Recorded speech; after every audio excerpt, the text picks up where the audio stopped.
দেখেন, আপনাদেরকে একটা জিনিস দেখাই। আমার মাছের অ্যাকুরিয়ামে এই যে বড় মাছটার সাথে ওর একটা বাচ্চা আছে যে সারাক্ষণ ওর সাথে সাথে ঘুরে, কোনোভাবেই মায়ের পিছ ছাড়ছে না। একদম হওয়ার পর থেকে অন্যান্য মাছের বাচ্চাগুলো ওকে ছেড়ে গেছে, নিজেরা নিজেদের মতো বড় হয়েছে, কিন্তু এই একটি মাছ হওয়ার পর থেকে এখনো পর্যন্ত ওর মায়ের পিছ ছাড়েনি। একসাথে মাঝে মধ্যে মা খুব বিরক্ত হয়, এই বাচ্চাটাকে দূরে সরানোর অনেকভাবে চেষ্টা করেছে, কিন্তু এই ছোট্ট মাছটা ওর মাকে ছাড়বে না। একদম একসাথে মা যেদিকে যাবে সেখানেইও যাবে।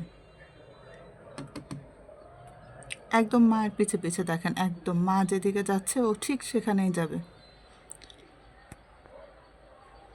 আমাদের মানুষের মধ্যেও এরকম কিছু মানুষ থাকে যারা মাকে ছাড়া কিছুই বোঝে না, কোনো কিচ্ছু না, শুধু তার মা ছাড়া তার দুনিয়াতে আর কিছু নাই।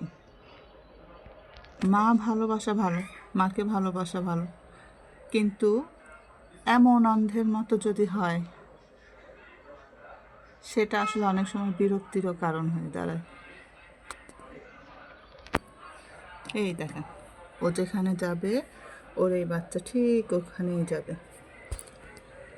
একে ছাড়া উনি কিছুই বোঝে না।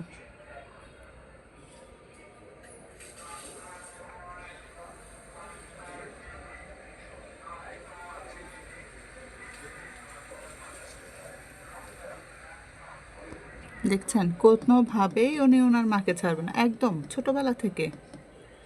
ও হওয়ার পর থেকে এখন বেশ বড় হয়ে গেছে, ওর সাথের যারা ভাই বোন ছিল